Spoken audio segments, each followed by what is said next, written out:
meets world. What up, bros? What up, bros? And welcome to Bruh Meets World. When it's Bruh Meets World. Your boy meets world, Fancast. Hey guys, just jumping on real fast to let you know that this is going to be the second part of our review of Everybody Loves Stuart. If you guys did not get a chance to hear our first part, go back to last week's episode, listen to the whole thing, and then jump back into this one and you'll pick up right where we left off. Once again, we're still with Yasmine, who was giving us her takes, helping me and Siege break down this very important episode. So yeah, if you haven't gotten a chance to listen to part one, please go ahead and do that and then jump back here. Point that this episode blatantly says that no one's above an ass whooping. They're doing their part to be like, no, he's gonna face consequences for a day, but we need to put everything in its proper context. And even though violence is never the answer, what it was in response to can also be equally horrific. And I think that that's what the show does a really good job of showing, is that violence is one way that we can hurt another person, but it's not the only way that we can hurt another person. Because when Topanga, I think like a few minutes later, like at that tail end of that scene, she approaches Stuart telling him that he didn't cross the line, and she says to him, Corey protected me in the only way that he knows how. So it's just and it's interesting. I wonder if we never see it, but I wonder, it would have been nice to see an interaction where Corey's like, do you want me to talk to him? Like, do you want me to get involved? Do you want your partner to be your defender in this? Or is this just like a man thing where I feel like I have to protect? It would have been interesting to understand that motivation a bit better, to understand where Corey was coming from in his thing. Because maybe Topanga didn't give him any details and he's just like, okay, she's uncomfortable. I just want to know I would just been interesting to have like a few more minutes of dialogue at the end of that dorm scene, maybe just to figure out where Corey his motivations were. One thing I just want to quickly say is we kind of skipped over this fun little moment. I didn't skip. I was saving it for later. I have notes too. But also, I want to say, if you guys remember, this is how we first met. Do you remember? So for the listeners who may not know, we first met because I was writing an article about 90s pop culture and how to consume it when some of it may be problematic. And you both cited this exact scene, which I used to open the story. Wow. About the soap opera names, because it is an important part of this episode and a theme in the series. So wow, what a full circle moment. That is so perfect. Wow. Yeah, because what's crazy is we didn't think of that when we invited you on. So the fact that you're right, 100% full circle. And I didn't forget about this moment because we have to we'll take a little breath from the main storyline to talk about what they call their soap opera name, which is you take your middle name and the street you grew up on.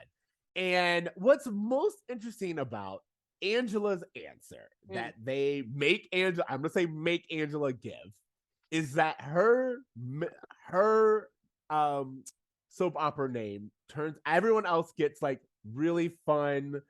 Like there's a whole bit with Eric, which I'm not gonna lie, I loved. This is Will Friedle at his greatest. He just sells every line. He's so funny. You believe that he believes what's going on.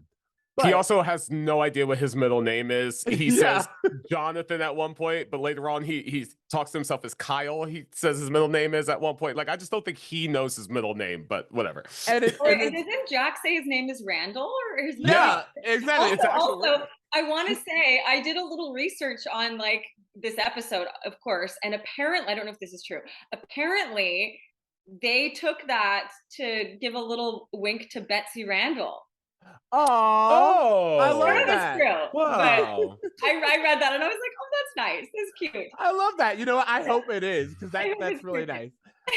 So we have some fun with like the name game, the soap opera name game that we're doing. Well, we also learned the middle names of all the characters, which I think we knew except for Rachel and Angela. We knew Eric's middle name and we knew Sean Patrick Hunter. But yeah, that was just a little bit more detail on Rachel that we just didn't know either. We didn't know her middle name because we didn't know anything about Rachel. And it's actually fun that we're getting to know Rachel in this way. And they're doing things that like you would do when you're trying to like build a friend group. Yeah. Yeah. But then they go and they have Angela's answer is Shanaynay Martin Luther King Boulevard. And that to me, that like I'm gonna say, like in an episode filled with things, this is like a top tier bruh moment. Yeah. Because it's just like because it's literally unnecessary. It's like you could have done one or the other. This could like the idea that you had the only like I'm not gonna lie, if Eric's said that his soap opera name was Shanaynay Martin Luther King Boulevard, that would probably be funny. But the fact that they give it to the only Black character, and it's something that it's played for jokes, as if, oh, we know Black people have weird names, and we know every Black person grew up on a Martin Luther King Boulevard. It's inappropriate. Yeah. What's really telling about this too, just so you know, like where I was at this moment. So I think we're like 2 years removed from Chris Rock's Bring the Pain special. And in that special, he specifically says like, Martin Luther King stood for non-violence. Now what's Martin Luther King? A street. And I don't care where you live in the country, if you're on Martin Luther King Boulevard, there's some violence going down. So there was just like this public opinion of what it meant to live on a Martin Luther King Boulevard. So I just thought it was really interesting that of all the street names they gave her, Martin Luther King Boulevard was the one. Also, we know her to be an army brat. So that doesn't even make sense to her character. Exactly. That's what I was saying. It really... And for those of you who don't know and may not have known this, Martin Luther King Boulevard is typically one of the lowest funded. It's a street in one of the lower income areas. It is literally like almost like the city does it as a throwaway themselves to be like, look, we've given you some kind of respect. How could this be? We love Martin Luther King and we named this street after him. How bad could this street be? Yeah. And so the idea that they would do just kind of like the Shanaynay, as if there's something wrong with that name. You know, it's not that there's anything wrong with the name Shanaynay. It's the fact that they consider it a joke. And by they, I mean like these white writers, this white writer room feels like that is the joke and that is something worth pointing out. There is a reference to that I want to make to an episode we recorded, I think last year, where Writer Strong was saying that they had to hire a Black writer to write for Anglea. So maybe all of this, like I'm in my, studying white history class, Martin Luther King Boulevard, maybe that's coming from a Black perspective in the writer's room. I don't know. But I just thought it was kind of interesting, that feeling of, and maybe CG, you know what I'm talking about. When you show your Blackness in a white space and it gets uncomfortable, is how I felt Anglea felt in that moment. And I really strongly related to that, where she's like, my middle name would be Shanaynay Martin Luther King Boulevard. And all her friends look at her awkwardly. And she's like, I guess I got to get some Black friends. And there's just kind of crickets and they just move on. And I'm just like, ooh, I've been in that uncomfortable position before. So what's funny to me is the Shanaynay Martin Luther King Boulevard portion of it is something to where I was like, even if that was written by a Black writer, that was written for a white writer's room.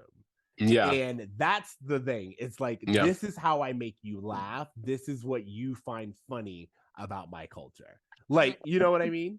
Well, and one thing I do want to point out, and I don't know if this was intentional, but this is like a way to kind of see the good in things, I guess, is that Sean's soap opera name is Patrick Trailer Park. So Patrick Trailer Park and Shanaynay Martin Luther King Boulevard feel like, hey, it's almost like, hey, we're the others of the group. And it's almost like you can see the connection that they might have as being others based on just that little bit of information that they're giving in the game. And maybe that's me looking too deep into it.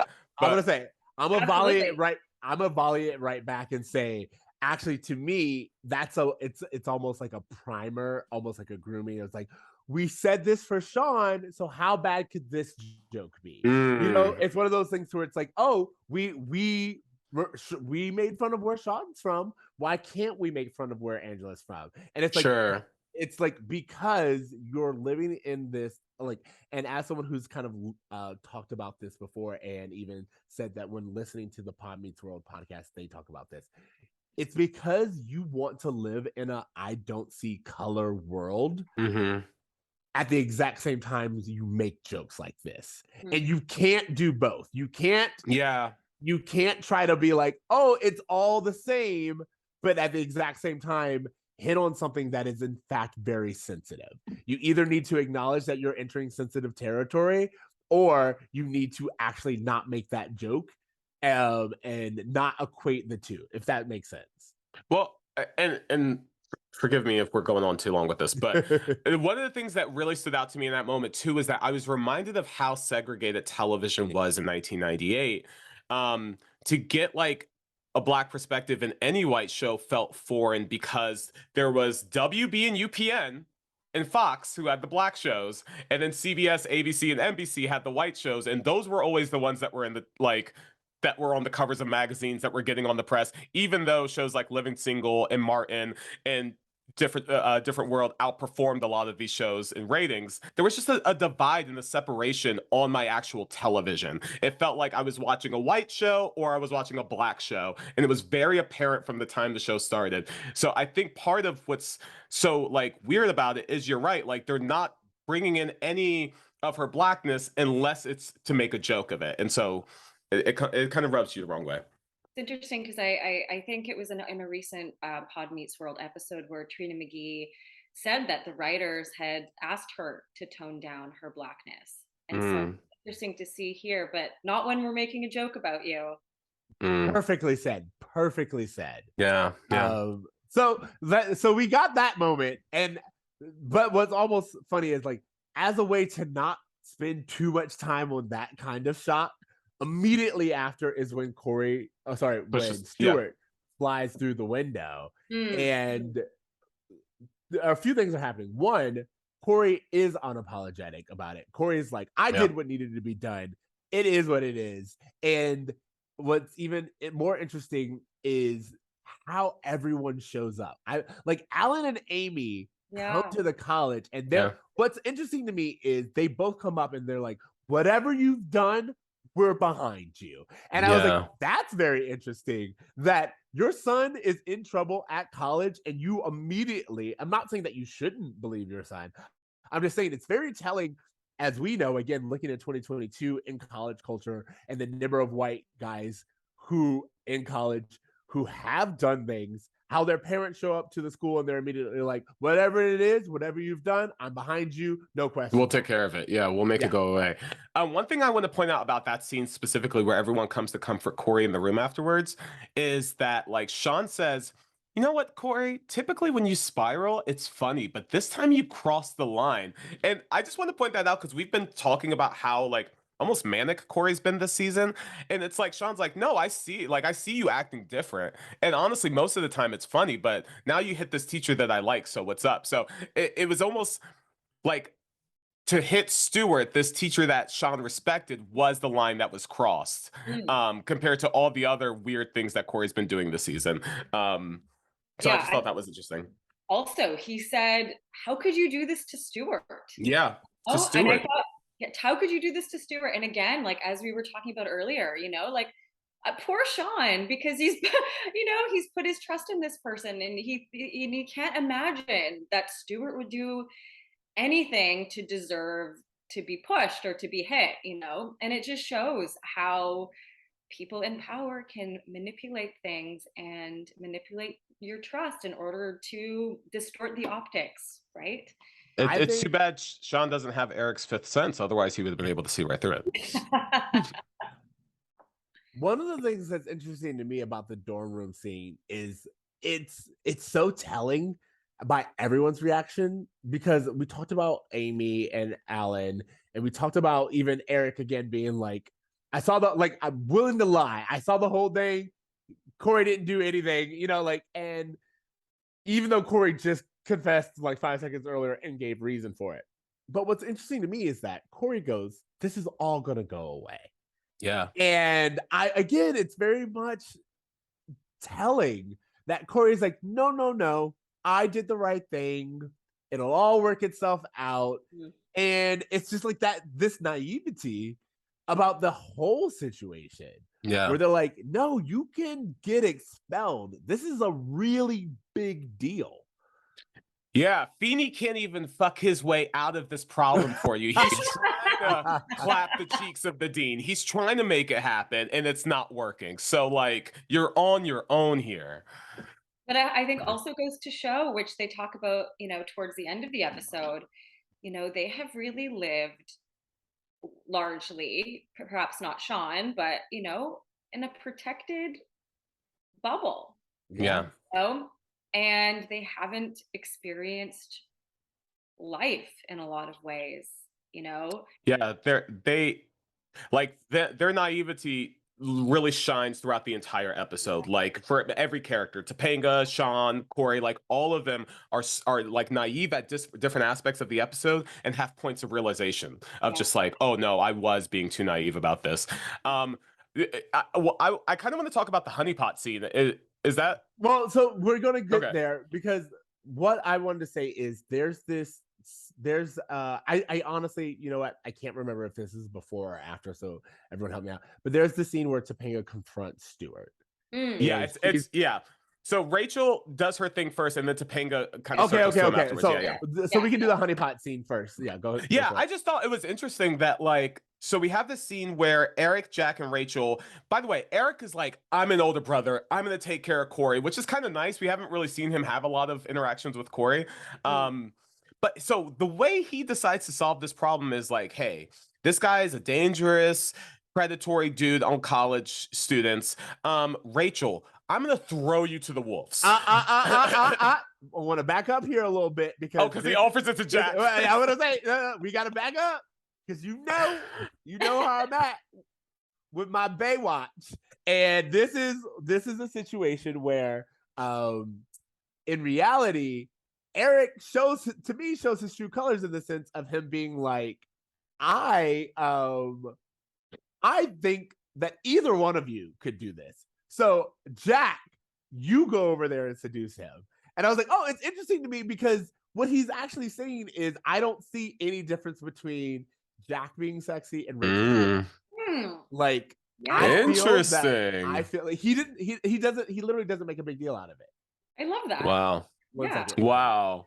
I was just saying that, like, yeah, he does try to throw Eric or Rachel over there, but I just think it's interesting that Jack and Rachel, he's like, either one of you could go over there and do this, but I don't have a problem with either of you two getting involved with this predator. So I just thought that was really interesting. That even though he wants to fix the situation, the way he's going about it is to really throw Rachel to the wolves in a very literal way. Yeah.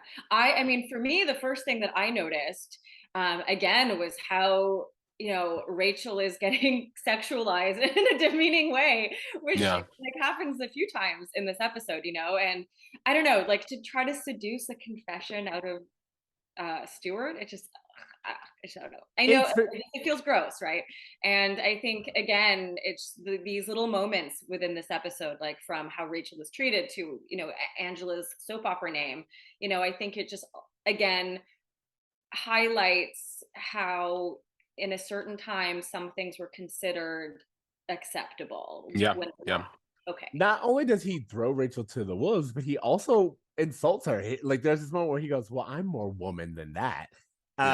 It's like this idea of like we know and see that Rachel is kind of dealing with a breakup, and later on it kind of like when Stuart rejects her, she takes that personally. So there is like an insecurity going on or happening with Rachel in general, which does kind of make sense, but the show just kind of again plays it for laughs, which you know, it's a comedy or whatever, but it's like at whose expense? Sure. And I think that's kind of like the thing that I'm really responding to is just the idea that Rachel is once again sexualized, once again demeaned, and then told that even as a woman, Eric could be more woman than she is. Yeah, like to your point, it's like the show is not necessarily saying like, hey, we need to respect women. It's almost saying like we need to respect Topanga, the pure you know, one of the group, like that whole thing. Like, it's like her innocence, her purity is the thing that made her desirable to Stuart. And, you know, Rachel isn't his type for whatever reason, because he, you know, who knows, maybe it is that purity thing that, you know, the show keeps pushing as like the main thing girls should be. Because I feel like we're getting a lot of like purity subplots and things like that in the background. Immediately, this makes me there are so many sitcoms in the 90s, or shows in the 90s, where you have the like virgin and the whore, right? Yeah. Immediately I think about Dawson's Creek. Yeah. Joey and Jen, right? Joey and Jen. And I mean, you see these two different women, and you know, and the show is telling you to condemn the one who, you know, has sex and who does non-pure things, and we're, you know, the virginal innocent one, you know. And I mean, this is something like throughout culture is a I can't think of the word right now, but it's a theme, right? The Madonna horror complex. A trope. Yeah, it's a trope. Yeah, definitely. I was gonna say, to me, it's very interesting because it also kind of shows how people misinterpret things like this. Like Eric being like, "Oh, you go over there and seduce him." It's like it takes away, and it's like, "Oh, that's just like he just is a predator to all women. He or all anyone who would be sexual to him. It's this uncontrollable urge and not this really strategic plan." Like that's like Eric responds to it as an, "Oh, if he gets any other kind of temptation, he's going to take the bait." And it's like, no, that's not what's going on here.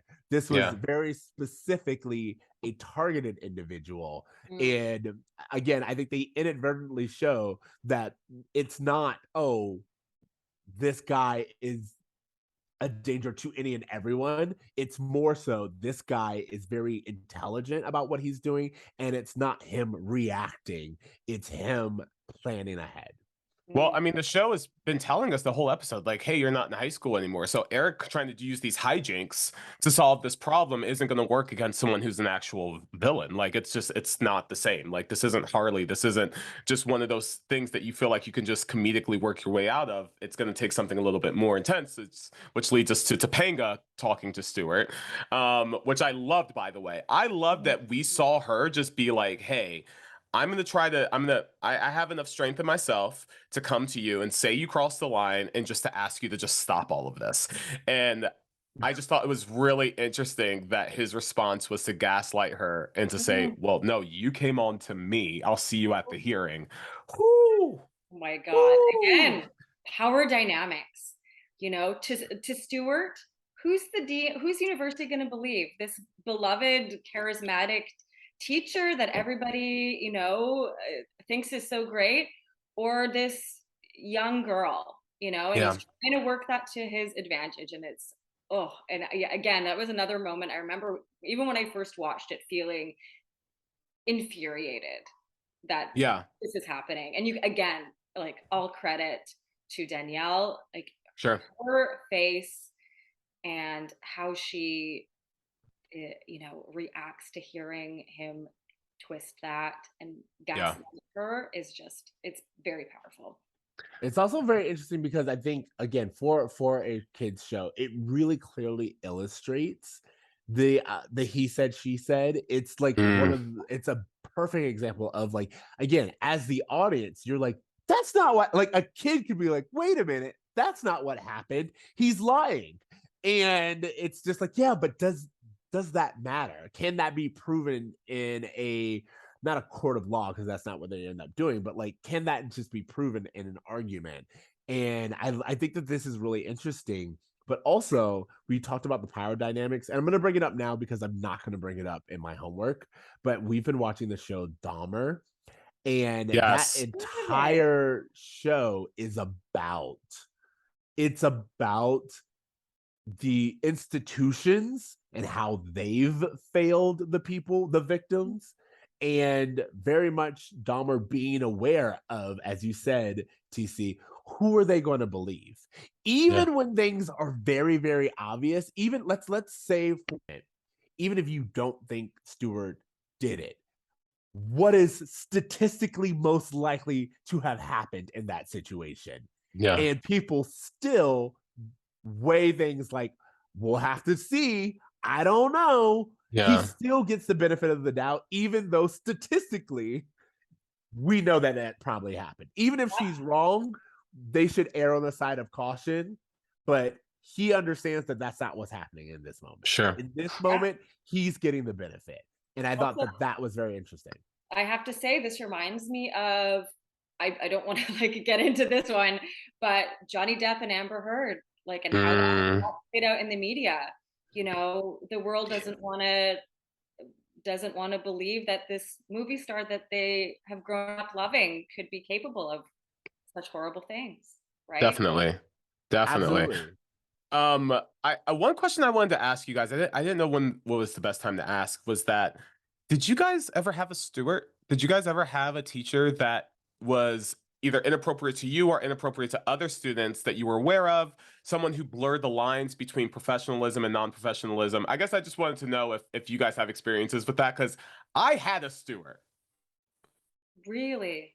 I knew of a Stuart. I knew of a Stuart at our high school. Oh, high school. So it's so funny.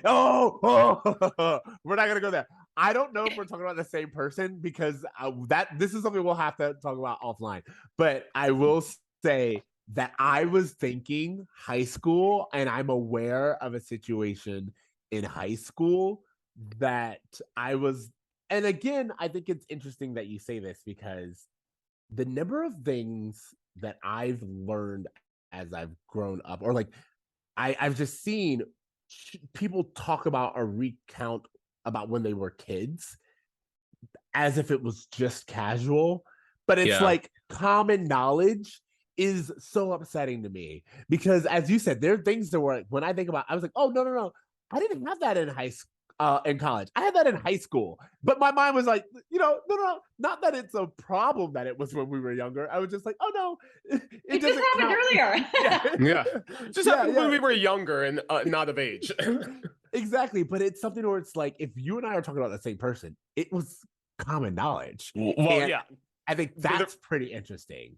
The thing I want to say about that is that, so our Stuart was the reason I'm going to say this. I'm just going to call the teacher Stuart. The Stuart that I'm referring to was in high school, was a female teacher, and she was the coolest teacher I ever had. She was so cool. She treated us with respect. She joked with us. She would curse sometimes, which was like a thing teachers weren't supposed to do. And like, we would hang out in her room after school, and just like, we even like helped paint her house. We went to her house a few times, like all this stuff. And then like, she started talking to us about things that were like weird. Like, why do I know how this teacher lost her virginity? Why do I know what this teacher's sex life is like? Why do I know that this teacher is actively cheating on her husband and talking to me about the stories of it?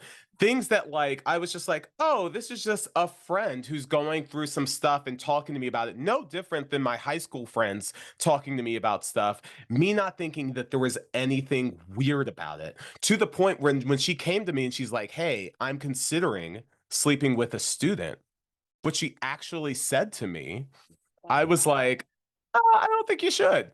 Was all I was so casual with it. I was just like, oh, because she told me the name of the student she was thinking about doing it with, and I was like, oh, he's an asshole. Like, I was just like, I was so much more. It's like, you could do better. Yeah, I was in such disbelief of the student she was considering and allegedly did hook up with, that I wasn't even paying attention. Like, I don't know. I was like season 1 Dawson's Creek, where I was just like, Casey and this teacher are like doing this thing, and I'm just like, oh, it's weird, but like, whatever, high school. And I just didn't understand the gravity of it. So when I'm watching this episode and I'm seeing how Stuart is like blurring the lines and becoming friends and all this stuff, it's hard to not think about this instance that I experienced. And anyways, I just wanted to throw that in there just because I wanted to see if that was, yeah.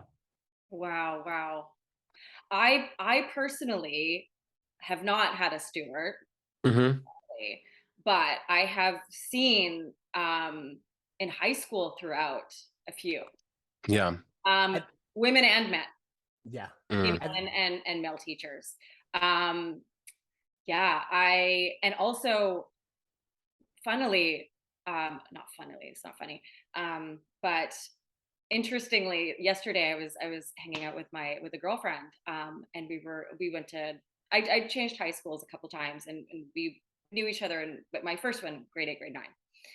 And I remember we were talking about teachers who, I don't know how it came up, but teachers who had crossed the line. And she reminded me, and I remember her telling me this when it happened. There was a teacher who I think he showed pornography to the class. Like, wow. And obviously he got kicked out. But she reminded me of that. But yeah, so I remember that happened. But there was a few.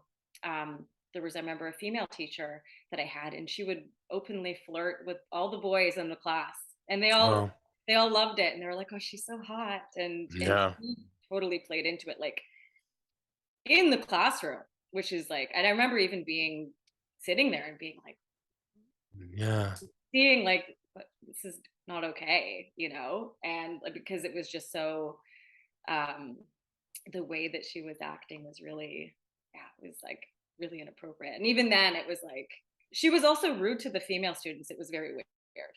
Yeah. It's so funny. Like, I think what's interesting, I think it's kind of sad that all of our examples are like, not in college, in high school. Yeah. In high school. It didn't happen in college. Yeah.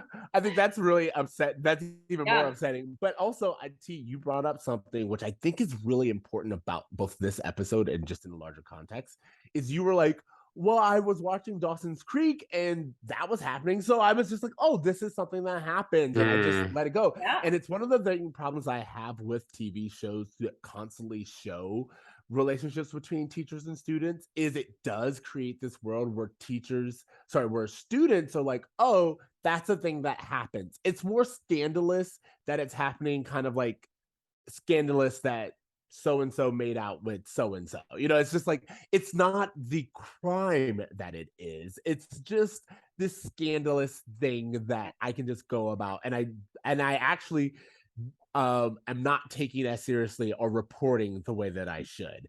And I think that what's great about this episode is it shows how that is actually inappropriate. Yeah. And I want more TV shows to be like, no. If a teacher is getting too close, you should actually consider that a very, very big red flag. Definitely. Yeah, I mean, that's one of the, more than a handful I can think of students, who are teachers throughout my grade school, middle school, high school, fired or under investigation for inappropriate behavior. So, and like the fact that this show is actually confronting that and introducing kids to the concept of it, I think is something that we can say like, hey, it happens. It's real life. So I'm glad that they're showing kids. But I mean, this whole idea of it not being high school anymore doesn't have to be after high school that this stuff happens. So. And this is the thing, and I think because this is, by all definitions, it's a kid's show, right? And so we're watching it, we're like 12, we're not 19 or 20.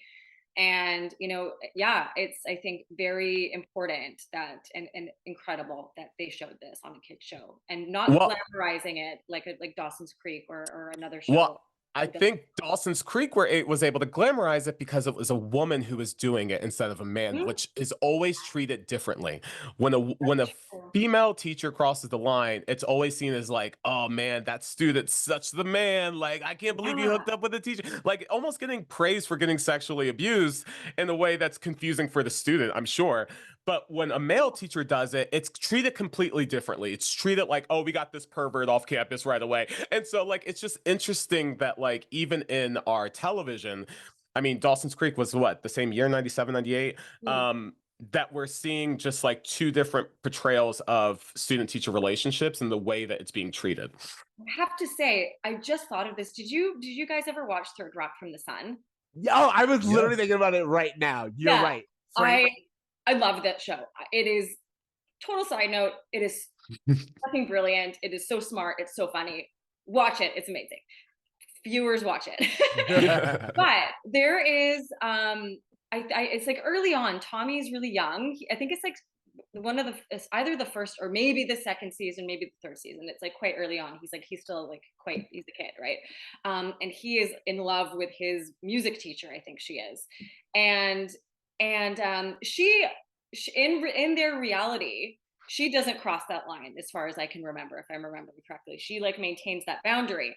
But he has all of these like fantasies about her, and he like dumps his girlfriend to like be with his like in his mind like be with his teacher. And he has this, which was also on a side note, I can't remember, maybe it was season 2, like their season finale, which was in 3D, and it like won an Emmy, and it was like really amazing. I remember buying like 3D glasses to watch it when I was like 11.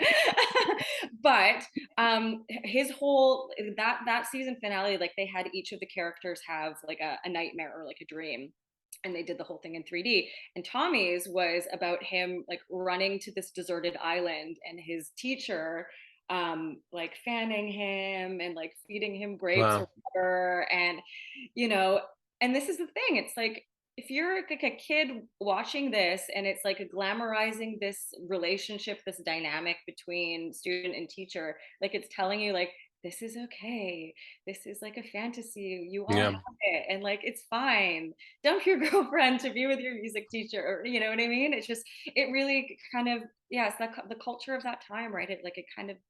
Well, I also just want to say about the 90s is that I grew up in a decade watching a movie where a kid got a blank check and got a date with a grown woman. So like there was just so much weirdness going on between like older women and kids in the 90s. Like, oh, it's just like it's normal to fantasize about older women. There's no distinction. Yeah. Oh my God, Big. Yeah, Big is another one where we're like, Big. What the fuck is that movie? Oh my God. That's a whole other conversation. Looking at the time, I think we should get to the hearing. The hearing, Going to the hearing, I think a few things are going on. One, even though, again, as much as I enjoy it so much, Eric comes in and he's kind of being playful and all this other stuff. And Feedy's like shutting it down. He's like, yo, this is not the time. Like any other time we could do this, but Eric, this is very, very serious. And I think that what's interesting is Feeney's energy this entire time is like, you guys don't understand how real world we're getting right now. This is real world things. To me, that this show does something really annoying, which is constantly insert Corey into a narrative that honestly didn't need to be about Corey. Definitely. And this is a way of like, we're having this this scene about Corey who may be suspended over his actions when we should just be talking about what happened with Topanga. But we're not. We're talking about Corey's reaction to Topanga. So much so that it's so funny to me because I noted it while I was watching it with my partner. There's a scene where Corey goes on this long speech, Stuart goes on this long speech, Feeny goes on this long speech. Topanga's like, you know what you did. And the Dean's like, we respect each other here. Yeah. And then Sean gets a monologue. And I'm like, we're literally not letting the woman, the girl who this happened to, get no voice in this entire scene. One thing totally true about that. And what's even really revealing to me in this courtroom scene or this hearing is that we begin to see how strategic Stuart has been about everything, because it's in there that he's just like, Sean said I'm the best teacher I've ever had. I asked Angela to stay in a room. You made her go away. What are you talking about? We were just talking about this paper. Like every excuse that he has for his behavior is laid out in such a way that you're like, oh, this motherfucker knew what he was doing the entire time. It really highlights the difference between Mr. Feeney and Stuart, the difference between the teachers, and like right away, Mr. Feeney's like he's appalled. What were you doing in your room, Stuart? And he's like, what did he say? Think like it wasn't a bedroom when I was in there. A dorm can be anything. It's a study. It's a hangout. Like it wasn't a bedroom when I was in there. Yeah. Oh my God. And it's interesting because Stuart says, my students and I have a relationship outside the classroom, which allows us to connect better inside the classroom. And of course, you may think Feeney has one as well, but that is based on as we said before, him being their teacher, he honors that boundary. He doesn't blur those lines. And then even Sean goes on to say that, like, he's been our teacher through grade school, through high school. He wants to protect us. So like right away, like that distinction, right? Stuart treats us as equals. Feeney wants to protect us. It's like, I think it's interesting because I don't want to neglect the fact that Sean, again, this is a television show, and for everyone who always like, you guys are reading a television show, yeah, I know, I get that, but it's really important to point out that Sean, they're like, Sean's okay with it, and it's like, what in what world does that matter? Like Sean's why like, would you... Sean's like, hey, can I stop the hearing to say something? Corey, I'm okay, you beat his ass. Hey, yeah, Sean's okay with it, so we're good, right? I can go. Yeah, exactly. But like, what I'm saying is Sean's experience is elevated. Sean's experience is elevated over Topanga's. Yeah. Who this happened to throughout. Like Stuart is like, hey, Sean, do you think I'm a good teacher? Sean's like, yeah, I did. And he goes, Sean also gets a moment to be like, hey, I'm okay with Corey's reaction. And they're like, that's good. And it's just like, okay, but what is that? How is that relevant at all to anything that's going on in this particular situation? Although I have to say, I thought that was a really poignant moment when he said, I'm okay with it, because I think it shows for him also, like, that illusion is now shattered. The illusion of who he imagined Stuart to be, you know, this person who made him believe in something, which is, you know, for his character, of course, like I 100% agree Topanga should have been front and center here. That being said, I think it's also significant that, you know, Sean is always chasing after wanting to believe in something, you know, and this guy makes him feel that. And I think you can see that also in his face, like that illusion is I like how I just went like this. The illusion is jazz fingers. The illusion is shattered. But you know, and I think that's a big deal. And I think that is a moment, you know. That's a great point. That is significant. It reminds me a lot of when he confronts the cult leader in the hospital, and he's just like, hey, I'm done. I'm done believing in you. And so it just, I think that's what you're kind of referring to, is that like this kind of moment where Sean realizes, hey, I've been sticking up for this guy all episode and now I'm done. So it's one of those things where it's like, I'm glad we understood that moment from Sean, but did it have to come in the hearing, and did it have to come in place of Topanga's testimony? I don't think so. Absolutely think that Sean, like, I'm glad that we got that moment for Sean, but for me, I'm always like, what's the trade-off? And it, like, I would rather have traded off that moment of Sean getting that to have Topanga have a little bit more voice in what happened, especially since it'd be one thing if Topanga didn't want to talk, but the fact that Topanga wants to and is shut down by another woman, even is really, really important. Yo, can I just say something? And maybe this is just me, and you guys let me know what you think. But at this point presently, the Dean and Feeney are getting it on, right? Like, he's a little too familiar with his boss that he just started hanging out with, talking, come on, Dean, there's got to be something more you can do. Come on. It's just like, oh, so you're talking to her like you've been over her house before. You're talking to her like you guys have a relationship outside the classroom as well, Feeney. Like, it just felt like he was using his relationship with the dean to try to help Corey in a way where I was like, oh, do you even have a relationship with the dean at this point? So it just made me think that maybe something's going on when class is dismissed. Also, side note, that's his wife in real life. Oh, 100%. Yes, for 100%. sure. I know you guys know that. Yeah, no, but like I think that's really important because that kind of picks up on the chemistry between them. But I think to TC's point, it's also inappropriate. You know, it's like this is like Feeney, you are taking this a little too personally. You're a little too involved.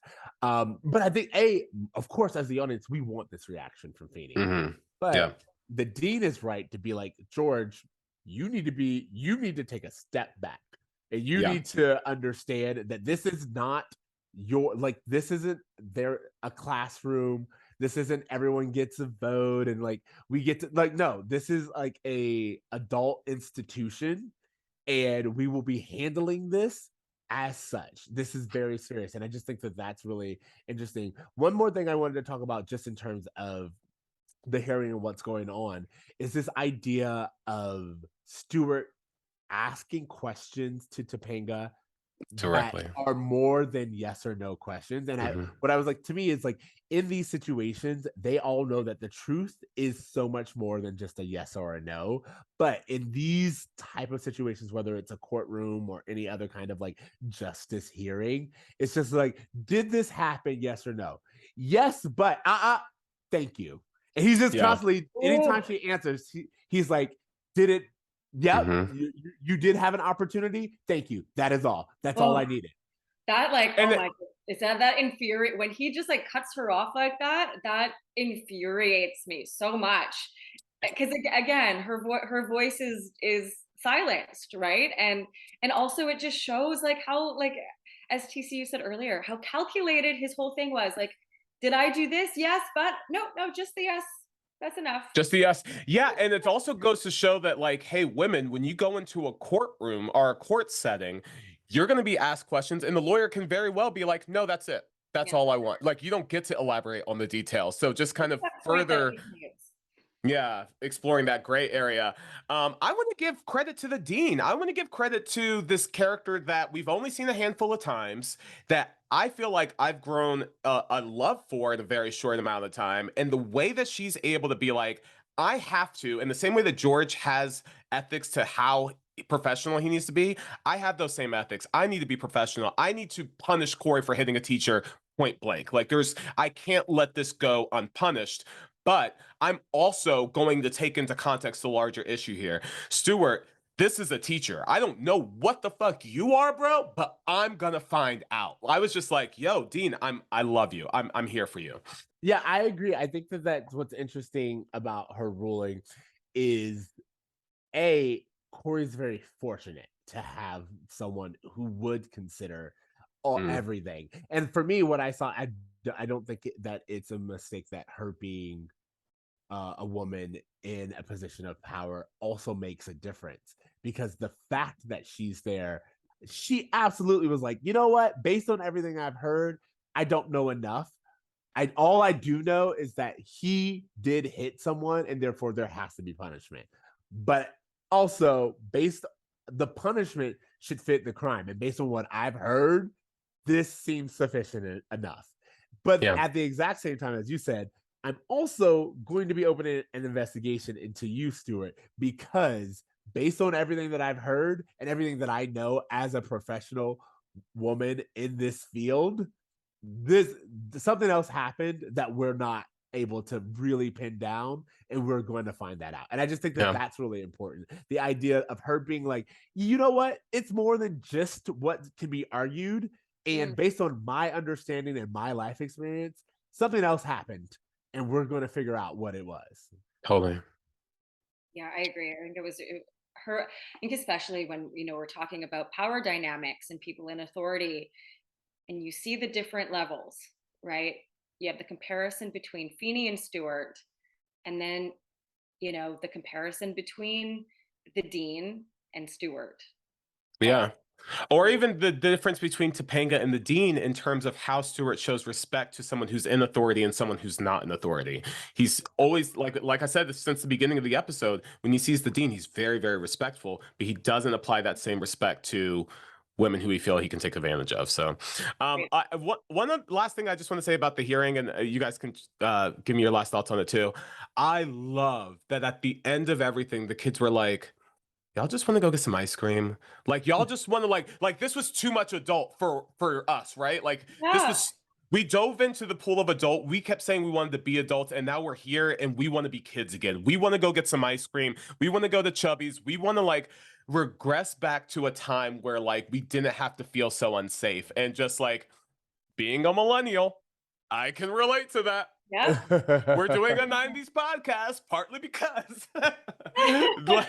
it's so enjoyable sometimes to just revert back to a simpler time where things were easily understood than going out into the world that you don't understand. So I just thought that the kids getting ice cream was so much more than just, hey, let's go get ice cream. I totally agree. And I think that whole last little bit where you know, Feeney's like, you're not kids anymore. You're not children anymore, he says, you know, and it spells it out. And he says, this is life and these things happen. And all of them, you know, again, I think the acting, just the emotional reactions on their faces, like once again here, is really powerful. And you can see they realize, okay, we're not kids anymore. We are becoming adults. We're in the real world, dealing with real things, dealing with life. But yet still, they're still like, they are still kids in a lot of ways too. Let's go get some ice cream and like try to hold on to that a little bit. No. Try to hold on to that a little bit, I think is really, that's kind of like the essence of that last scene of just being like, hey, it's only getting realer from here on out. Just take those small. And I think if anything, I saw that scene and I was like, I think more adults should be like, you know, there's a meme that went around or whatever. It's like, I remember today that I'm an adult and I can buy an entire cake if I want to. And it's just like, yeah, sometimes you do need to remind yourself as an adult that you still have access to those childlike things because they're so important in a world that's constantly asking you to like face these really harsh realities. Go get some ice cream. Yeah. Totally. And it's like after the pandemic, it's like my soul needs ice cream. You know what I mean? Sometimes you go through some hard shit and you just like, I need a source of comfort. Like I need something to be a home base at a time where everything feels like it could disappear or is uncertain. Which, it's important to have those things. Yeah. You know, I think it's important to have that. You have to have some comfort in your life. You have to have things that, you know, bring you that sense. If you had something in a time where you felt life was simple and, you know, things weren't so hard and it was, you know, innocent in a sense, you know, reminding yourself of the good things of life when you're experiencing something that's so horrific. Yeah. I think it's funny because you were like, as millennials, we are kind of like we just spent the first half of this episode talking about Fred Savage, and it's so many things of just like, oh man, the dude from Wonder Years, you know, it's like so. I feel like every day in a millennial lifestyle is like learning that like the Flintstone vitamins that you used to eat actually had I don't know, lead in them. You know, it's like you're like every day you find out and you're like, really? You know, like, that's one more thing that I can't enjoy freely. And I think that it reminds me of another meme. I don't know if you guys realize this. I live by memes, but there was another meme where someone was like, the world has always been hard. It's not that things were easier when you were younger. You just weren't aware. Yeah. And I think that that's pretty much how I feel this episode is. It's just like, oh, by the way, the world that this is happening in has always been around. The world of Dan Schneider's and Fred Savage's and all of these things. It's always been here. Your awareness of them wasn't there. And sometimes, again, just going back to it, there are going to be times where it's like being an adult is actually facing that hardship, but that doesn't mean that you can't just like go get some ice cream and block it all out for a little bit because it's hard. Yeah. You know? Yeah. That's exactly what they're experiencing in this episode. You know, they're realizing like, oh shit, like this is something that happens in the real world. And, you know, we're just starting to learn that. Can I just quickly throw something in as just a final thing that just this makes me think of? Have you guys heard of Matilda the musical? Yeah. Oh. Yeah, I've heard of it. I haven't seen it. I heard of it. Yeah. It's been on Broadway. They're making a Netflix movie of it for Christmas. But there's a great song that they sing called "When I Grow Up," and the lyrics are, "When I grow up, I'll be brave enough to fight the creatures that you have to fight beneath the bed each night to be a grown up." And this episode just really reminded me of that a lot, of just like, you have to be brave enough to just like fight the monsters under the bed sometimes. Like that's part of life. And yeah, I just thought that was a great cap for this. Wow. Absolutely. Okay. What was in Yasmine, we'll give you the floor. What was your bruh moment? What was the one that you're gonna pick out? Okay, I think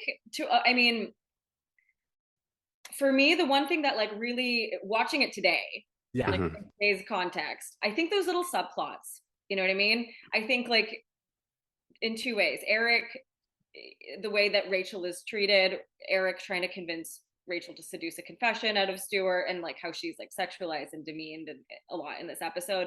And then also, you know, Angela's stereotypical soap opera name. Yeah. You know, and I mean, again, this is a 90s sitcom. You know, it is also a document of its time. There are these things that were not considered offensive or wrong back then, even though they were, you know. Yeah. So yeah, seeing those moments now, you know, it's like, oof, yeah. Siege, do you have a bro moment? I was gonna say, so the Angela name thing is, to me, it's like, again, it's just such a jarring one because it came out of left field. But I really want to give credit to the idea of Topanga not having a voice in that courtroom. We let Eric speak. We let Sean speak. Two people who have like no, like Corey having his Eric monologue. didn't speak. Jonathan Cumberland, attorney at law, spoke. But the idea that he gets time to do his bit, and Sean gets time to like discuss how much he enjoyed having Stuart as a teacher, but like Topanga doesn't get a voice in this moment. That is just one of those things where it's like, it really was something that stuck with me. Angela doesn't even get to speak, and Angela was the one who was actually the other witness, you know? Yeah, definitely, totally.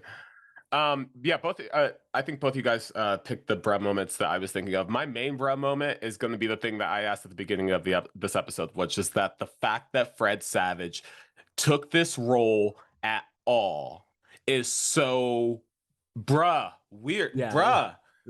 Like, this dude who's getting accused of all this stuff years ago played a role where he did all the things that he's getting accused of. Like, bruh, that's the most like 2022 thing I'm taking from this episode, is that Fred Savage is playing a character that he later maybe turns into. It's weird. So absolutely. Feeny, tell me, what is the lesson of this episode? I'll say, I think, to plain and simple, being aware that there are people in authority who abuse their power and will take advantage of that. Absolutely. That's a really good one. I'm gonna go ahead.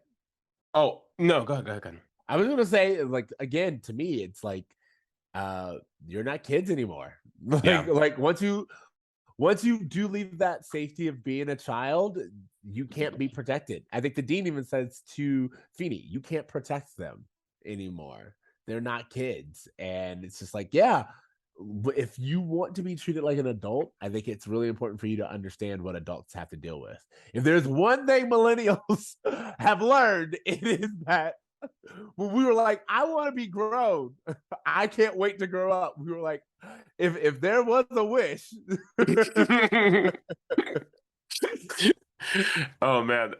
No, totally. Yeah, I think that's the lesson too. It's just that, like, you know, the transition between childhood and adulthood is probably filled with a lot more unexpected things than you think. And so by saying that you're ready for something that you don't know that you're ready for, or just being thrust out into the world from high school to life, there's going to be things that you didn't expect that may be horrific in various ways. So yeah, I just think you guys tied it up really nice. All right, homework. Oh, sorry. No, grade. We need to grade it. Great. What grade are you giving this? Yasmine? I gotta say an A. I think this is one of the most powerful episodes of the whole series. And again, I think the fact that Boy Meets World tackled this topic as a kids show really is very significant, and it was done really well. I have to agree with Yasmine. I'm going to give it an A as well. The fact that they chose to tell a story that they didn't have to tell at a time where it wasn't really being talked about. The fact that we had Topanga, like this, almost like, I think all of us kind of, regardless of our perception of her as we're actually watching episode to episode, the larger zeitgeist thinks of Topanga as this really strong, independent woman. And so to even show that she could even be vulnerable to this, I think is an interesting thing as well. So I just think there's a lot of really interesting conversations that are happening here that all age incredibly. The fact that Fred Savage is in the news right now for this just shows how well this episode ages. So that's why I think it deserves an A. Absolutely. I think I'm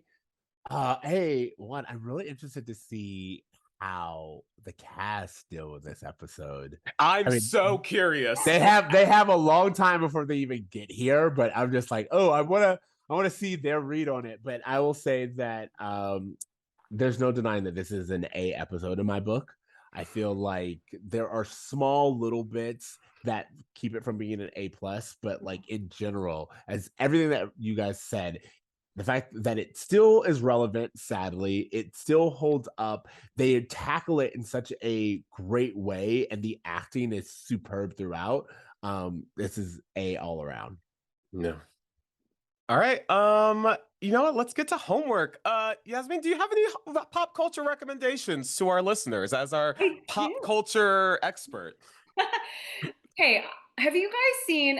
I don't know. When I was thinking about this episode, it made me begin to think about how women in sitcoms are treated. Have either of you watched Kevin Can Fuck Himself or F Himself? I don't know how. No, I haven't, but I've wanted to. I've just needed an endorsement from someone, and if you're giving me one, I'm taking it.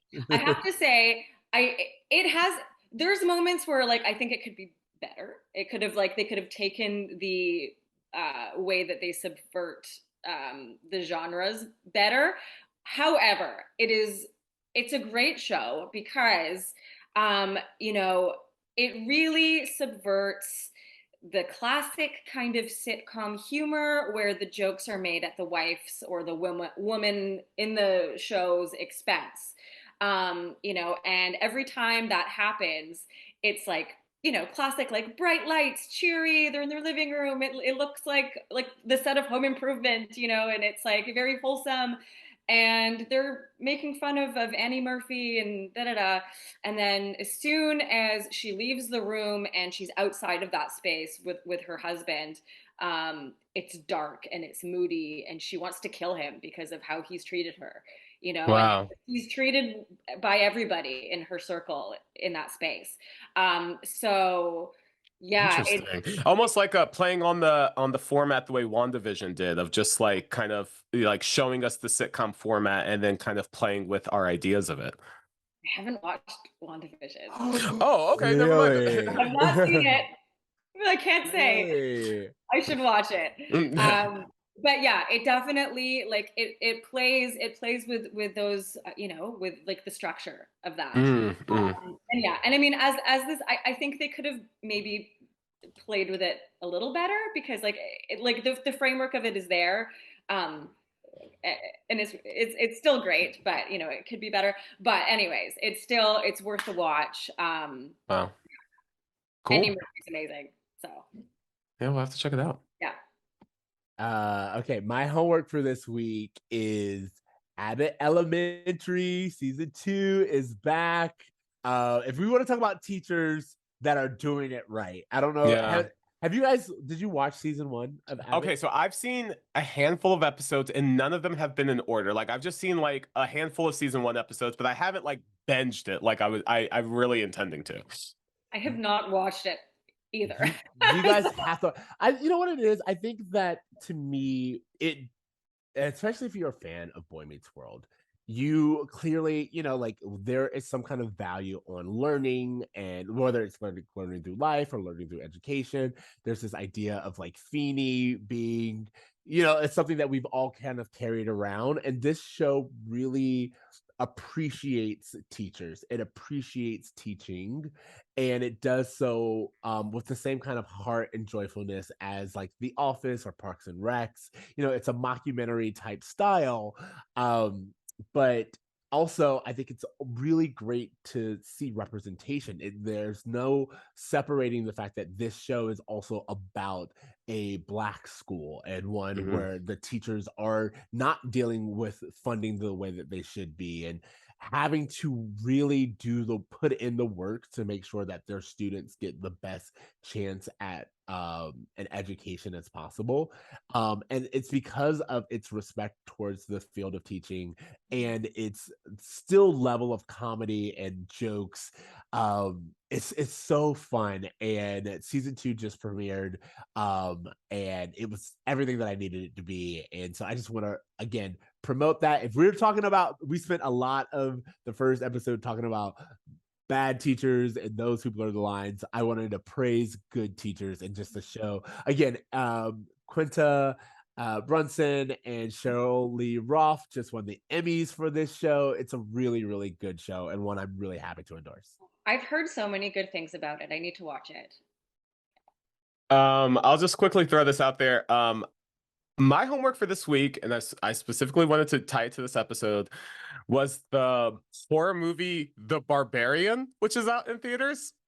I don't know how into horror either of you are. I know Siege sometimes is squeamish with it, but when I say that this was not only like I was genuinely scared, which I rarely get. Like there was a moment where like I am lying down flat in my AMC chair like this, which I never do. And that's so, what freaks me out. If that's how you were, and you know how I am, I was like, I don't even know. I think I may just like do my Too Scared Didn't Watch podcast to get through it, because I wanna. You've spoken about it, and you speak about it very excitedly. And the reason why I want to tie it to this specific episode is because, and I don't want to give too much away about this movie, but I know you're not going to watch it anyway.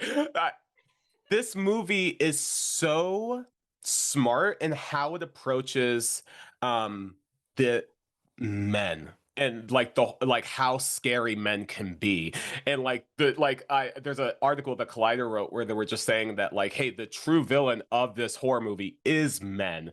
And like just how it's just such a smart entry into like a feminist horror like canon, which like feminist horror is something that I feel like is so tied intrinsically to horror with Final Girls and like them. I feel like Final Girls, like horror movies were the first time I saw women fight back against attackers. Like there was the first time I saw them stand up for themselves. Like in so many ways, like horror is like a very strong vehicle to tell feminist stories, and I feel like this one is an incredible one. If you can get through the gore of it, if you can get through the horror elements of it, there is just so much that this movie talks about in terms of how women can protect themselves, being a good crime junkie, knowing the right things to do, but also how you can just put your trust into the wrong men and how it can like screw you over. I just think in terms of what this episode was about, this is a great companion piece for it. So okay, you sold me. I gotta watch it. I love horror. It scares the shit out of me. Like I think like the deeply like psychological ones like really get to me. That's what scares me. But I still subject. I've mentioned it a few times. The Too Scary Didn't Watch podcast. Shout out to them again. They've been helping me because you're right. I love like the social commentary on so many of these things, but I just can't do gore in that way. And so I'm like torn because like I want to know so badly, but I can't. I don't know if I can do the gore. There's just so many twists and turns where I'm so afraid to even go into details about how this movie subverts my expectations, because I just want like I know eventually you probably watch it, so I don't want to spoil anything. But when you do, Yasmine, if you do, hit me up and we'll have a conversation about it. Done. I love. What is it you think about horror that you respond to? Me? Yeah. Do you know what? I don't know. I feel like I've always loved it. Like when I was growing up, I was really into like Are You Afraid of the Dark and Goosebumps, like a Ouija board. I was always into that. I don't know. Like it was something that I was always attracted to. I don't know what the reason was, other than it was just something I had just always found interesting. Maybe like the darkness of humanity in a way. Yeah. Sure. You know, which is why I feel like, which is why, I don't know, if I watch a gory horror movie, that doesn't scare me. Like, I'm not squeamish in that way, but it's the ones that are psychological that get me, because I think that's maybe what interests me, is like when it's you know, like it could be real, like this could be something sinister or is happening in your brain or something, you know what I mean, that manifests in this creepy way. I don't know. I think I want to point out something which I found very interesting. As a millennial who we have on this show, you're the second guest who has talked to us about the importance of Are You Afraid of the Dark? Like, can I just say just how like significant that show was for introducing horror to children? For our generation, I was there every Saturday night. I was freaked out every Saturday night by this little tiny Canadian horror show. It's so good, and like the fact that it kind of like turned us into fans of it and made us realize that like, oh, you can actually just tell really interesting stories, and they're also scary, but they're still interesting stories regardless. I love. Also have to say, in that same vein, Goosebumps, because if I think those were both happening for me at the same time. Sure. Goosebumps the show, of course, as well, but I was always a big bookworm, and I still, you can see I have over there my little like bookcase. I have like 30 of them. I still have them, but I loved them, and it was, I think also that paired with the show was really important in introducing that genre to a young generation, you know. And definitely, R.L. Stine is still an icon. He's still writing Goosebumps books, you know, and it's because like that just I don't know, kids sometimes you like to be scared. Although he says, oh my God, I had the enormous privilege of interviewing him, which was like, what? Oh yeah. Oh my God. It was I still can't believe it. He was so wonderful. Casually throw in that I've met R.L. Stine. No big deal. It was close personal friends with him. He's on my, you know, we text. No big deal. I wish I met him. It was over Zoom. Also pandemic. So I mean, like, wonderful that he, you know, made the time to talk to me in the midst of the pandemic. But no, we were talking about the 25th anniversary of the show, of Goosebumps, the show. And he said, you know, it was, he'd write these stories, you know, that were fun, but he didn't make them too scary because, you know, at the same time, like, it's for kids. So he didn't get too into it. Like he like, you know, he didn't like take it too far. He held back. He held back to, you know, to honor that, you know. Wow. I would love to see what you too deeply. I would love to see what not holding back looks like for R.L. Stine. Like when he's really trying to scare the bejesus out of kids. What would that look like? I mean, like, remember Fear Street?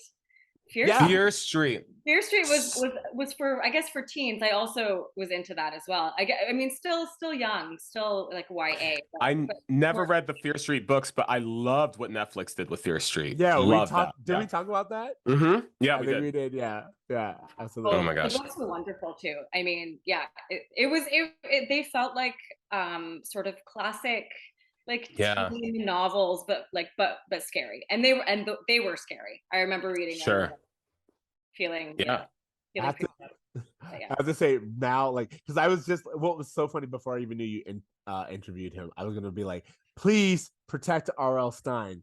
No, no scandals. I just want to hear he's a good guy. I just want to enjoy that. And I was like, it's funny to me now as an adult. That's my fear. It's not a celebrity dying. It's a celebrity betraying you in such a way that like it compromises how you can enjoy their work. Because if anything were to ever happen where it's like 17 women are accusing Tom Hanks of sexual misconduct, I was like, oh, so I just lost. There's a whole other chunk I just got to remove. Whole chunk? Yeah, like, come on. Like, it's crazy. Yeah, exactly. It's so true, you know, because then you it's like those sweet memories or those formative memories that you have attached to like that work or like this person or whoever they are. And it's just like, oh, and it like ruins it, you know. R.L. Stine was a wonderful, lovely joy. Oh, yeah. Yay! Yeah, like, that's good to know. Yeah, it was wonderful. So okay. Yasmine, where can people find you? Where can they find your work? What do you want to promote? So you can find me on Twitter, which I'm not super active on these days. I find it exhausting. So, but I am on there. I'm more active on Instagram. Both my handles at Yasmine Shemesh, and yeah. Or you can search me on Google. I do have like a portfolio of my work, which I try to regularly update. So find that R.L. Stine interview. Yeah. Yeah, for real. Oh. Yes, it's on my portfolio. I was really proud of that one. You guys remember you can find us at brummeetsworld@gmail.com, or you can that was the email. You can find us on any of the platforms at brummeetsworld. Thank you so much for joining us again. Thank you so much. Thank you so much for having me as a guest. I love hanging with you guys. Yes, it's so much fun. And just getting deep into all of it, it's such a pleasure. Thank you for inviting me and for having me here. We love having you. Always invited. Right. I'm sure we'll have you back. I'm sure this will not be the last episode you do with us. I'm always down. Awesome. All right, so I think it's time for us to remind the audience to dream, try, do good. Yeah! Later, bruh. Later, bruh. When this boy meets world.